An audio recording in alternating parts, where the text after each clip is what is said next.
கூடிய விரைவில் வந்து பேச்சில் உள்ளவங்க விஆர்எஸ் கொடுத்துட்டு போகிறோம். அவர் வந்து ரிட்டையர்ட் ஆகிற வரைக்கும் அதே கேட்டகரியில இருந்து தான் போக முடியும். ஜெயிலுக்கு போயிட்டு வந்தவனுக்கு வீடு இல்லைங்கிற மாதிரி வந்து ஜெயில வேலை செய்யற சிறை காவலர்களுக்கே வீடு இல்லைங்கிறாங்க. ஜெயில் பக்கமே வந்துடாதீங்க. பொதுவா வந்து கைதிகளுக்கு சொல்லலாம். இவங்க இப்ப சொல்றாங்க, ஏன்னா அதுக்குன்னு தனி டிஜிபி. இவங்க ஒரு சங்கமாக சேர்ந்து கூட குரல் கொடுக்க முடியாது. சிறை காவலர்கள் ஆல்மோஸ்ட் சிறை கைதிகள் மாதிரி வந்து துன்பத்தை அனுபவிக்கிற மாதிரி இருக்கு. தலைமை வந்து இதை வந்து கொஞ்சம் கணக்குல எடுத்துக்கணும். வணக்கண்ணே. வணக்கம்ண்ணே. இது இந்த தமிழக போலீஸ்ல 2ஆம் நிலை காவலர்களா பணியில சேர்ற போலீஸ் அதிகாரிகளுக்கெல்லாம் ஒரு குட் நியூஸ் ஒன்ன வந்து டிஜிபி வந்து சொல்லியிருக்கிறதா பார்த்தேன். என்னண்ணே அது? ஆமாண்ணே, இப்போ நீங்கள் பார்த்துக்கிட்டிங்கன்னா கடந்த சட்டப்பேரவையில் வந்து தமிழக முதல்வர் ஸ்டாலின் வந்து ஒரு காவலர்களுக்கு நிறைய விஷயங்கள் வந்து பேசியிருந்தாரு, அறிவிப்புகள் வெளியிட்டிருந்தாரு. முன்னாடி 2ஆம் நிலை காவலர்கள் வந்து 10 ஆண்டுகள் பணிபுரிஞ்சு தான் முதல்நிலை காவலரா இது பண்ண முடியும். அதுக்கப்புறம் 5 ஆண்டுகள் பணிபுரிந்தாதான் தலைமை காவலர் ஆக முடியும். அந்த தலைமை காவலரிலிருந்து 10 ஆண்டுகள் மேலும் 10 ஆண்டுகள் வந்து பணிபுரிந்தால்தான் SSI சிறப்பு சார்பு ஆய்வாளரா ஆக முடியுங்கிற ஒரு கேட்டகரி இருந்தது. இதுல வந்து ஒரு வரைமுறை இப்ப கொண்டுட்டு வந்திருக்கிறாங்க. வந்திருக்கு.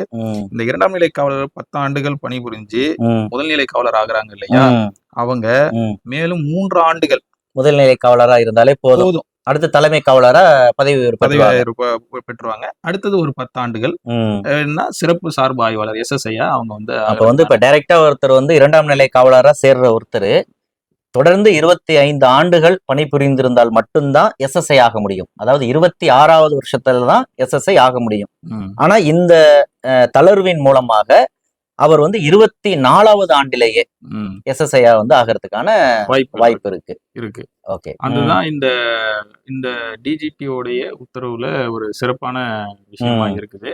இது தமிழக முதல்வர் சட்டப்பேரவையில வந்து பேசினாலும் அதை நடைமுறைக்கு கொண்டுட்டு வந்தது தமிழக காவல்துறை தலைவர் டிஜிபி சங்கர் ஜிவால் அவர்கள் தான். இதை வந்து ஒரு உத்தரவா பிறப்பிச்சு இன்னைக்கு வந்து வெளியிட்டு இருந்தாரு. ஒரு வரவேற்கத்தக்க விஷயம். இது ஒரு பக்கம் வந்து ஒரு குட் நியூஸா இருந்தாலும், இன்னொரு பக்கம் காக்கி உடை அணிந்தவங்கள் மத்தியில ஒரு இது இருக்கும் இல்லையா, அதிருப்தி இருக்கும் இல்லையா. ஏன் அந்த அதிருப்தினா, இவங்கள மாதிரிதான் சிறை காவலர்களும் தேர்வு எழுதி வரவங்க. சரி, எப்போதுமே இந்த IAS IPS கேட்டகரி பாக்குற மாதிரி அதுல அந்த மார்க் வித்தியாசத்துல போறாங்க இல்லையா. முதல் மார்க் எடுக்கிறவங்க எல்லாம் வந்து சிறை காவலர். ஆமா, 2வது தான் வந்து இந்த 2ஆம் நிலை காவலர்களா வந்து வராங்க. அந்த கேட்டகரியில வந்து இந்த சிறை காவலர்கள் என்ன செஞ்சிடறாங்க, இப்போ வந்து சமூக வலைத்தளங்கள் நிறைய விஷயங்களை வந்து பரப்பிட்டு வராங்க. அவங்களுக்கு இந்த இது பொருந்தாதானே? பொருந்தாது. ஏன் எப்படி?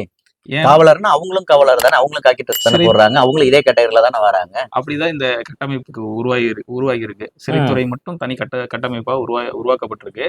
அவங்களுக்கு வந்து இந்த நடைமுறை வந்து கிடையாதுங்கிறாங்க. அவங்களுக்கு எப்படின்னா, சொல்ல போனோம்னா இந்த சிறைத்துறையில வேலை பார்க்கறாங்க இல்லையா, அவங்க வந்து இப்போ ஒரு போஸ்டிங்ல இருக்கிறவங்க ரிட்டையர் ஆனதுக்கு அப்புறம் தான் சீனியாரிட்டி அடிப்படையில அந்த போஸ்டிங் போடுவாங்களாம். ஓஹோ. அதாவது ஆள் வந்து பணியில இருக்கும் பொழுது அவருக்கு பதவி உயர்வு கிடைக்காது. அவர் வகித்து வந்த பதவி உயர்வாக்கிடுவாங்க. ஆமா, இல்ல அந்த போஸ்டிங் ஒரு வேலை வேக்கண்ட் ஆகும் போது, ரிட்டையர்டோ ஏதோ ஒன்று ஆகும் போது அந்த போஸ்டிங் கூட எப்படி நிரப்புவாங்கன்னா சீனியாரிட்டி அடிப்படையில தான் நிரப்புவாங்க அந்த இடத்த. ஓஹோ. இங்க தமிழ்நாடு காவல்துறை மாதிரி சிறைத்துறை இது கிடையாதுங்கிற வித்தியாசம் சொல்றாங்க.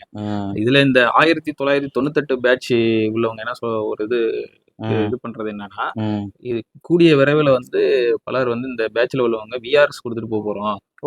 யாரும் சிறைத்துறைக்கு வந்து மார்க்க அடிப்படையா வச்சு நீங்க வந்துடாதீங்க, ரொம்ப ஜெயில் பக்கமே வந்துடாதீங்க. பொதுவா வந்து கைதிகளுக்கு சொல்லலாம், தப்பு பண்ணிட்டு ஜெயில் பக்கம் வந்துடாதீங்கன்ட்டு. இவங்க நல்ல மார்க் எடுத்துட்டு இவங்க ஜெயிலுக்கு போனவங்க, விரும்பி போனவங்க. இவங்க இப்ப சொல்றாங்க. ஆமா, காரணம் என்னன்னா இந்த நம்ம சமீபத்துல பேசின இந்த சிறைத்துறை டிரான்ஸ்பர் தான் சொல்றாங்க. அவங்களுக்கு அந்த பணி உயர்வுக்கான வாய்ப்புகள் வேற எப்படிதான் இருக்கு? சுத்தமா முற்றிலும் மறுக்கப்படுதுன்னு சொல்லிட முடியுமா? இல்ல வேற எந்த மாதிரியானது? இல்ல அப்படிதான் சுற்றிலும். அப்ப 2ஆம் நிலை காவலரா அவர் வந்து சிறைக்கு உள்ளார வந்து வாராருன்னா அவர் வந்து ரிட்டையர்ட் ஆகிற வரைக்கும் அதே கேட்டகரியில இருந்து தான் போக முடியும். ஓஹோ. அப்படிதான் இந்த இது கட்டமைப்பு அப்படிதான் வச்சிருக்காங்க. இது வந்து பெரிய டிராபேக்னு சொல்றாங்க. ரெண்டாவது, இந்த டிரான்ஸ்பர் போயிட்டு அங்கங்க மாறி இருக்காங்க இல்லையா, அவங்கலாம் என்ன சொல்ற, இந்த கிளைச்சிறைக்கு போனவங்களுக்கு தான் இன்னும் தங்குறதுக்கு இடம் கிடைக்கலையா, வீடு கிடைக்கல. இந்த மாசிவா வந்து டிரான்ஸ்ஃபர் எல்லாம் போட்டாங்களே, அதுல சொல்றீங்க. ஆமா, போய் கிளைச்சிறை உள்ள ஆளுங்கள்லாம் போயிட்டு வீடு கேட்க போனா எங்க வேலை பாக்குறேன், சிறையில வேலை வாங்கினா வேலை இது வீடு இல்லைன்னு சொல்றாங்க. ம். ஏன்னா ஜெயிலுக்கு போயிட்டு வந்தவனுக்கு வீடு இல்லைங்கிற மாதிரி வந்து ஜெயில வேலை செய்யற சிறை காவலர்களுக்கே வீடு இல்லைங்கிறாங்களா? அதாவது மக்களுடைய மனநிலை எப்படி? நம்ம இதுல இந்த பக்கம் பாத்துக்கிட்டீங்கன்னா போலீஸ்க்கே சில இடத்துல இது கொடுக்க மாட்டாங்க. போலீஸ், வக்கீலு இது மாதிரி உள்ளவங்களுக்குலாம் கொடுக்க மாட்டாங்க. இல்ல, இன்னும் கராரா பத்திரிகைக்காரனுக்கும் வக்கீலுக்கும் பேங்க்ல லோன் தர மாட்டாங்கிறத கேள்விப்பட்டிருக்கேன். இது கொஞ்சம் புது விஷயமா இருக்கு. வீடு கொடுக்க மாட்டாங்க, அதனால ரொம்ப கஷ்டப்படுறாங்க. அப்படி வீடு கிடைச்சாலும் வாடகை வந்து 10,000 ரூபாய்க்கு மேல இருக்குதான். அது உண்மைதான். 10,000 ரூபாய்க்கு கம்மி எங்க வீடு. ஆமா, ஒரு சூழ்நிலையில அவங்கலாம் கஷ்டப்பட்டுட்டு இருக்கிறாங்க சொல்றாங்க. இந்த சிறைத்துறை பார்த்தா சிறை காவலர்கள் ஆல்மோஸ்ட் சிறை கைதிகள் மாதிரி வந்து துன்பத்தை அனுபவிக்கிற மாதிரி இருக்கு. ஆமா, சிறை கைதிகளுக்கு இன்னைக்கு வந்து வாரத்துல 2 நாள் சிக்கனு அது இதுன்ட்டு வந்து மெனுலாம் மாறுது. அவங்களுக்கு பல்வேறு சலுகைகள் கொடுக்குறாங்க, பரோல்ல போயிட்டு வர்றதுக்கு வாய்ப்பு கொடுக்குறாங்க. ஆனா இவங்களுக்கு வந்து முக்கியமான நேரங்கள்ல விடுப்பு கொடுக்கறது கிடையாது. பணியிட மாறுதல்ல குழந்தை ஒரு பக்கம், குட்டி ஒரு பக்கம், இவங்க ஒரு பக்கம், பதவி உயர்வு இல்ல, இவ்வளோ இன்னல்களை சந்திச்சுட்டு இருக்கிறாங்களே. உண்மையிலேயே வந்து ஜெயில் வாழ்க்கையை இவங்க தான் வாழ்ந்துட்டு இருக்காங்க. கொடுமையா இருக்கு என்ன. கண்டிப்பா இது வந்து மிகவும் வருத்தத்துக்குரிய விஷயம் தான் இது. நம்ம ஏற்கனவே இதுல வந்து நிறைய நம்ம சென்ற வீடியோலயே நம்ம வந்து ஆனா அந்த போலீஸாருக்கு இருக்கக்கூடிய ஒரு முக்கியமான சிக்கல், இவங்க ஒரு சங்கமாக சேர்ந்து கூட குரல் கொடுக்க முடியாது என்ன. ஆமா, அவங்களுடைய அதிருப்தியை வந்து எப்படியுமே வெளிப்படுத்த முடியாத இடத்துல தானே அவங்க வந்து இருக்கிறாங்க. வேற யார் தானே பேசுறது? இது அவங்களுக்கு இருக்கக்கூடிய சிக்கல. இல்ல ஒரு சில நீங்க அப்படி இல்ல ரிட்டையர்டு போலீஸ் ஆபீசர்ஸ் கூட பேசலாம்லண்ணே, அதுக்கான வாய்ப்புகள் இருக்கு. இல்ல அது மாதிரிலாம் இருக்கிறாங்க சிலர் வந்து அது மாதிரி ரிட்டையர் ஆனதுக்கு அப்புறம் போலீஸோடைய அவங்க போலீஸோடைய சப்போர்ட்டிவா இருந்து அவங்களுடைய பிரச்சனையெல்லாம் கொண்டுட்டு போய் சேர்க்கிறாங்க. அரசாங்கத்துக்கு கொண்டுட்டு போய் அவங்களால எப்படி கொண்டுட்டு போய் சேர்க்க முடியுமோ அந்த விதத்துல போய் சேர்க்கிறாங்க. நம்ம இல்லைன்னு சொல்ல முடியாது. அதே மாதிரி மேல உட்கார்ந்து இருக்கிற அதிகாரிகள் இருக்காங்களே, அவங்களும் அது மாதிரிதான் நடந்துக்கிறாங்க. ஒரு சிலர் செய்யக்கூடிய விஷயம் தான் அப்படி இருக்க ஒழிய, மற்றபடி இந்த யூனிஃபார்ம்னு உள்ள வந்துட்டாங்கன்னா எல்லாருமே ஒரு ஒற்றுமை குடும்பமா ஒரு டிசிப்ளின் தேவைப்படுற ஒரு துறை தான், அதை நம்ம மறுப்பதற்கு இல்ல. அதே நேரத்துல அவங்களுடைய அசௌகரியங்கள் என்ன, அவங்களுடைய குறைகள் என்ன, அதெல்லாம் கேட்கறதுக்கு ஒரு வாய்ப்பு இருக்கணும் இல்லையா? கண்டிப்பா. இல்லைன்னா ஒரு கடுமையான மன உளைச்சல்ல அவங்க வந்து ஆளாக நேரிடுது இல்லையா? கண்டிப்பான. ஆமா, அந்த விஷயம் வந்து சிறைத்துறைக்கு வந்து அது இல்ல. அந்த இடம் தான் வந்து மிகப்பெரிய கேப்பா இருக்கும். ஏன்னா அதுக்குன்னு தனி டிஜிபி, ஆமா, அவருக்குன்னு தனி ஒரு அதிகார வரம்பு இந்த டிஜிபியினுடைய கட்டுப்பாட்டுல வந்து வர முடியாது. அப்ப அவங்கதான் வந்து அதை வந்து பேசி முடிவு எடுத்தாகணும். அவங்க கண்டிப்பா அவங்கள்ட்ட பேசுறது அரசாங்கம் தலைமை வந்து இதை வந்து கொஞ்சம் கணக்குல எடுத்துக்கணும். கண்டிப்பா எடுத்துக்கணும். நம்ம ஏற்கனவே சொல்லிட்டோம், இது தலைமை வந்து கூடுதல் கவனம் செலுத்தலைன்னா இது வந்து அரசுக்கு வந்து மிக ஒரு கரும்புள்ளி மாதிரி அமைஞ்சிடும் மாதிரி தான் நம்ம சொல்றோம். கண்டிப்பா இந்த மாதிரி இருந்ததுன்னா ஜெயில இருக்கிற சிறைவாசிகளுக்கே இவங்க மேல ஒரு மரியாதையும் ஒரு இதுவும் இல்லாம போயிடும், பயமே இல்லாம போயிடுமே. கண்டிப்பா. ஆனா நீங்க சொன்னது தானே, சிறைக்குள்ள இருக்கிற சிறைக்கு வர கைதிகள் வந்து ரொம்ப அவங்களுக்கான ஃபிளெக்சிபிலிட்டியோட இருக்கிறாங்க, சந்தோஷமா இருக்கிறாங்க.